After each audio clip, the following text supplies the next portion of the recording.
semua. Perkenalkan, nama saya Juniati Ilari Fideso, sering disapa Rahel, NIM 2023-83060. Izinkan saya untuk menyampaikan presentasi saya, yaitu tentang kearifan lokal Papua sebagai isu globalisasi. Sebelum kita masuk pada pembahasan materi, izinkan saya menyapa Ibu dan teman-teman sekalian. Apa kabar Ibu dan teman-teman sekalian? Semoga kita senantiasa dirahmati Allah Subhanahu wa Ta'ala dan diberikan kesehatan dan sehat walafiat. Kita masuk pada pembahasan yang pertama, yaitu pendahuluan. Yuk simak video saya. Kita masuk pada pembahasan pertama, yaitu pendahuluan. Globalisasi telah membawa dampak besar bagi kehidupan manusia. Namun di sisi lain, globalisasi juga menimbulkan berbagai aspek permasalahan seperti kerusakan lingkungan, ketimpangan sosial, dan krisis identitas budaya. Selanjutnya, rumusan masalah. Apa sih rumusan masalahnya? Yang pertama, bagaimana bentuk-bentuk kearifan lokal Papua dalam pengelolaan sumber daya alam berkelanjutan. Yang kedua, nilai-nilai kearifan lokal Papua apa saja yang relevan di era globalisasi. Yang ketiga, apa saja tantangan dan peluang dalam implementasi kearifan lokal Papua sebagai solusi globalisasi. Yang keempat, bagaimana studi kasus implementasi kearifan lokal Papua dalam mengatasi permasalahan lingkungan dan sosial. Setelah rumusan masalah, adapun tujuan. Tujuannya yang pertama yaitu mengidentifikasikan bentuk-bentuk kearifan lokal Papua dalam pengelolaan sumber daya alam berkelanjutan. Yang kedua, menganalisis nilai-nilai kearifan lokal Papua yang relevan dalam membangun masyarakat yang tangguh di era globalisasi. Yang ketiga, menganalisis tantangan dan peluang dalam implementasi kearifan lokal Papua sebagai isu globalisasi. Yang keempat, mendeskripsikan studi kasus implementasi kearifan lokal Papua dalam mengatasi permasalahan lingkungan dan sosial. Selanjutnya, adapun manfaat. Manfaat yang pertama, sebagai sumber informasi dan pengetahuan kearifan lokal bagi masyarakat luas. Yang kedua, sebagai bahan masukan bagi pemerintah dan pemangku kebijakan lainnya dalam merumuskan kebijakan pembangunan yang berbasis pada kearifan lokal. Yang ketiga, sebagai inspirasi bagi generasi muda Papua untuk melestarikan dan mengembangkan kearifan lokal sebagai identitas budaya dan modal pembangunan. Nah, setelah kita mendengar pendahuluan, rumusan masalah, tujuan, dan manfaat penulisan ini, yuk kita masuk dalam pembahasan penulisan ini. Yang pertama yaitu kearifan lokal Papua dalam pengelolaan sumber daya alam berkelanjutan. Masyarakat adat Papua memiliki berbagai praktik pengelolaan sumber daya alam yang berkelanjutan yang didasarkan pada pengetahuan mendalam tentang ekosistem tempat mereka tinggal. Selanjutnya ada beberapa praktik-praktik yang dilakukan oleh masyarakat Papua. Yang pertama yaitu sistem sasi. Sistem sasi ini merupakan larangan sementara untuk mengambil sumber daya alam tertentu seperti ikan, hasil hutan, atau sagu. Tujuannya adalah untuk memberikan waktu bagi sumber daya tersebut untuk pulih dan berkembang biak. Selanjutnya, hutan adat. Masyarakat adat Papua memiliki sistem pengelolaan hutan adat yang berbeda-beda, tergantung pada karakteristik ekosistem dan kebutuhan masyarakat setempat. Hutan adat seringkali dianggap sebagai wilayah yang sakral dan memiliki nilai spiritual yang tinggi. Selanjutnya, pertanian tradisional.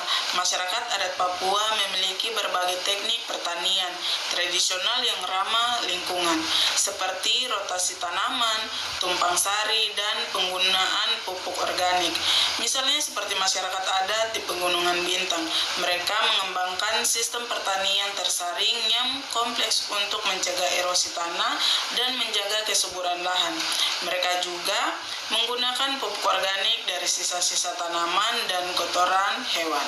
Selain praktek pengelolaan sumber daya alam, masyarakat adat Papua juga memiliki nilai-nilai sosial budaya yang kuat yang membantu mereka membangun masyarakat harmonis. Misalnya seperti gotong royong. Semangat gotong royong atau kerjasama merupakan nilai fundamental dalam kehidupan masyarakat adat Papua. Gotong royong tercermin dalam berbagai kegiatan seperti membangun rumah, membuka lahan pertanian, atau menyelenggarakan upacara adat.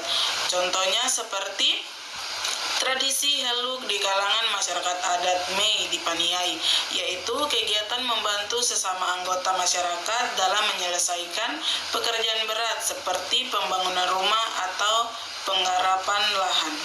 Selanjutnya, musyawarah mufakat. Pengambilan keputusan dalam masyarakat adat Papua umumnya dilakukan melalui musyawarah mufakat yang melibatkan semua anggota masyarakat untuk mencapai kesepakatan bersama. Contohnya seperti proses pemilihan kepala suku atau pemimpin adat di berbagai wilayah Papua dilakukan melalui musyawarah mufakat yang mempertimbangkan berbagai aspek seperti kemampuan kepemimpinan, pengalaman, dan dukungan dari masyarakat. Kita masuk pada pembahasan selanjutnya, yaitu tantangan dan peluang implementasi kearifan lokal Papua di era globalisasi. Implementasi kearifan lokal Papua sebagai isu global menghadapi berbagai tantangan, namun juga membuka peluang yang signifikan. Apa saja tantangannya? Yuk kita simak. Tantangan yang pertama yaitu marginalisasi, yang kedua modernisasi, yang ketiga eksploitasi sumber daya alam. Adapun peluangnya, yang pertama pengakuan dan perlindungan hak masyarakat adat, yang kedua integrasi kearifan lokal dalam kebijakan pembangunan, yang ketiga promosi ekowisata. Kita masuk pada pembahasan selanjutnya, yaitu implementasi kearifan lokal Papua dalam mengatasi permasalahan lingkungan dan sosial. Di sini saya akan memberikan salah satu contoh studi kasus yang saya dapat atau saya temukan, yaitu pengelolaan hutan adat oleh masyarakat suku Moi di Sorong Selatan. Masyarakat suku Moi memiliki sistem pengelolaan hutan adat yang disebut petuanan. Sistem ini mengatur pemanfaatan sumber daya hutan secara berkelanjutan, seperti kayu, hasil hutan, bukan kayu, dan satwa liar.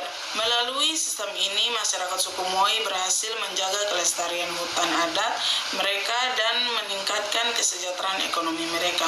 Itu adalah salah satu contoh studi kasus yang saya dapatkan. Telah sampailah kita pada penghujung presentasi ini.